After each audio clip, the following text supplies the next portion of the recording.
بسم الله الرحمن الرحيم إذ أوحينا إلى أمك ما يوحى إن اقذفيه في التابوت فاقذفيه في اليم فليلقه اليم بالساحل يأخذه عدو لي وعدو له وألقيت عليك محبة مني ولتصنع على عيني إذ تمشي أختك فتقول هل أدلكم على من يكفله فرجعناك إلى أمك كي تقر عينها ولا تحزن وقتلت نفسا فنجيناك من الغم وفتناك فتونا فلبثت سنين في أهل مدين ثم جئت على قدري يا موسى واصطنعتك لنفسي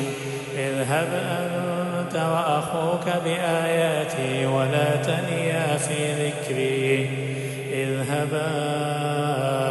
إلى فرعون إنه طغى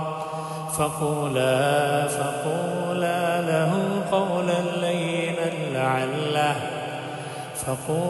له قولا لينا لعله يتذكر أو يخشى قالا ربنا إننا نخاف أن يفرط علينا أو أن يطغى قال لا تخافا إنني معكما أسمع وأرى فأتياه فقولا إنا رسولا ربك فأرسل معنا بني إسرائيل ولا تعذبهم قد جئناك بآية من ربك والسلام على من اتبع الهدى إنا قد أوحي إلينا